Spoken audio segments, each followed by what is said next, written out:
সম্মানিত সৌদি আসসালামু আলাইকুম।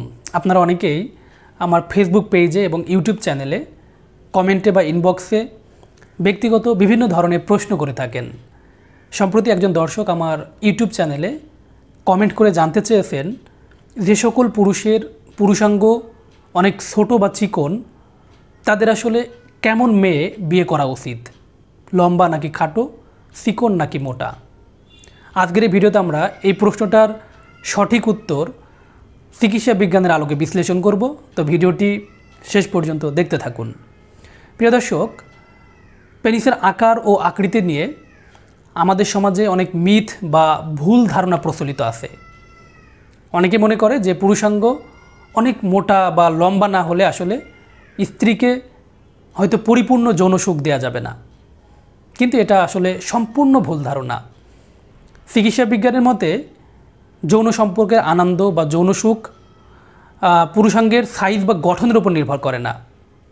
যৌন সম্পর্কে যদি সঠিক জ্ঞান এবং অভিজ্ঞতা থাকে তাহলে 2.5 ইঞ্চি পেনিস দিয়েও স্ত্রীকে পরিপূর্ণ যৌন সুখ দেওয়া যাবে।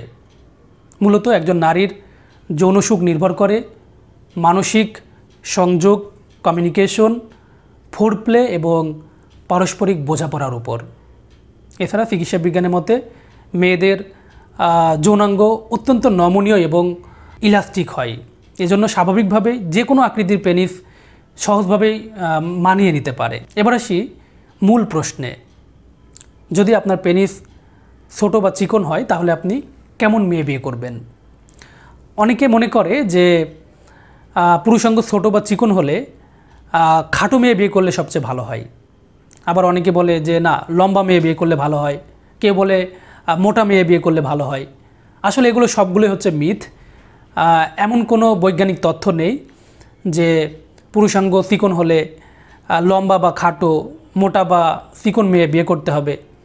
আপনি লম্বা বা খাটো, মোটা বা চিকন যে কোনো ধরনের মেয়ে বিয়ে করতে পারেন। এটা একান্তই আপনার ব্যক্তিগত পছন্দ। এটার সাথে আসলে পেনিসের সাইজের কোনো সম্পর্ক নেই, পেনিসের আকার বা আকৃতির কোনো সম্পর্ক নেই। তবে এখানে একটা বিষয় আছে, যদি আপনার পেনিস অনেক বেশি ছোট বা চিকন হয় সেক্ষেত্রে সহবাসের সময় হয়তো বা আপনাকে কিছু কৌশল বা কিছু টেকনিক অবলম্বন করা লাগতে পারে।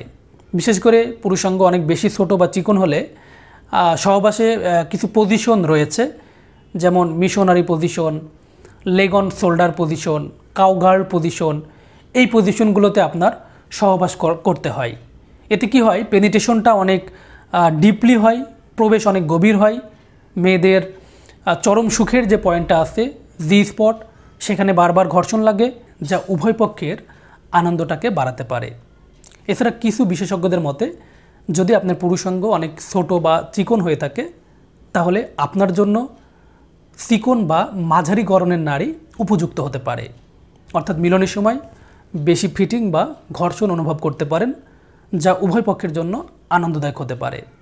সাধারণত চিকন বা মাঝারি গড়নের নারীদের যোনিপথ তুলনামূলকভাবে একটু টাইট হওয়ার সম্ভাবনা বেশি থাকে। এজন্য পুরুষাঙ্গ চিকন বা ছোট হলেও তাদের অর্গাজমে বা পরিপূর্ণ তৃপ্তি পেতে খুব একটা অসুবিধা হয় না। তবে প্রতিটা নারীর শরীর আলাদা, তাদের শারীরিক গঠনও কিন্তু ভিন্ন ভিন্ন হতে পারে। এজন্য এটা শতভাগ নিশ্চিত নয়, এটার কিন্তু ব্যতিক্রমও হতে পারে।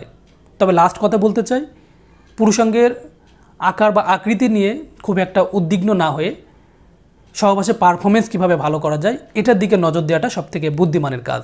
আর সঙ্গী নির্বাচন করার ক্ষেত্রে তার উচ্চতা বা ওজন না দেখে তার পার্সোনালিটি, তার ক্যারেক্টার এবং সে আপনাকে কতটা রেসপেক্ট করবে এই বিষয়গুলোর দিকে নজর দেওয়া বেশি জরুরি আমি মনে করি।